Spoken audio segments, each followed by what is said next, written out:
MLB trade deadline just passed this week, and who are your winners or losers out of this? We haven't been able to talk about the MLB trade deadline. Of course, it's been such a big topic, but we only have our shows on Mondays and Tuesdays, so we had to wait a while to talk about this. And I had to tell you, this is one of the biggest deadlines I've ever seen. A lot of teams getting in on this. I'll give you my winners and losers. I'll start off with the winners. Have to go with the New York Yankees. They're always acquiring guys last minute to make World Series runs, and they got starting pitcher in J.A. Happ and a tremendous closer who they can rotate Aroldis Chapman with, in Zach Britton from Baltimore Orioles. Another winner is the Pirates. They acquired an elite starting pitcher in my eyes, Chris Archer, one of the best in the league. And he's also very young, which people don't realize, and he's only gonna go up in his career. He has a bright future ahead of him. So Pirates not only got a pitcher that can help them now catch up to the Brewers and the Cubs, but they got a pitcher for the future as well. So that's good for Pittsburgh, a team that will look to go into the future. Another winner, Philadelphia Phillies. They're obviously in a tight race for the division with the Atlanta Braves, and they acquired arguably a franchise catcher in Wilson Ramos. So I thought that was a great move. He's a great addition to the team. Was an All-Star this year, and one of the most humbling guys you'll meet, and an icon for the MLB.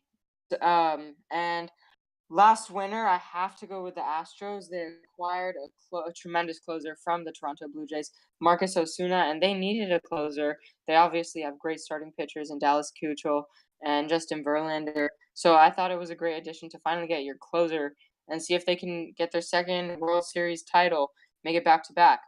I'll move on to the losers.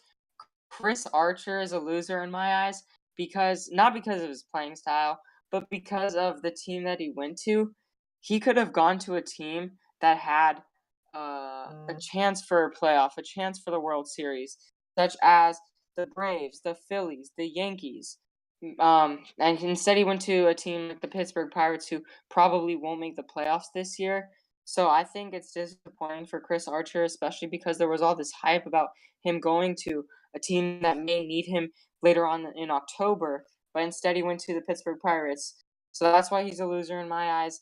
The Braves are also a loser just because they did not make the moves that they should have. Of course, they acquired Kevin Gossman and one other Orioles pitcher. I can't remember. I think it was Brad Brack. Obviously, a good relief pitcher and a decent starter. Could turn out to be a steal. Many people think Gossman could be. But they could have gotten a guy like Chris Archer. Of course, they were in the talk, but they need to be. Honestly, a guy like Dansby Swanson could go because he was a former number one pick in I want to say it was the 2015 draft with guys like Alex Bregman, Andrew Benintendi.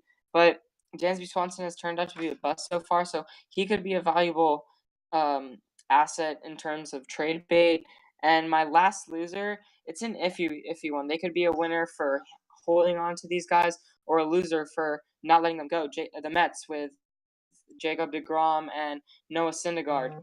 But I think that they're definitely in rebuild mode, and we obviously talked about that in a previous show. So they're definitely in rebuild mode, and I think they could have gotten some young prospects. Tim Anderson was a guy who I was looking at from the Chicago White Sox, who they could have gotten in a trade that could have gone with Jacob deGrom and Noah Syndergaard. So I think they could have gotten rid of those guys. But a wild trade deadline and a wild finish. But it was interesting to see the way things went down. Make sure to watch the whole episode 4 of the Triple Threat podcast on your screen right now. Make sure to subscribe and let me know your questions in the comments below. Signing off from Atlanta, Georgia, William Ezel.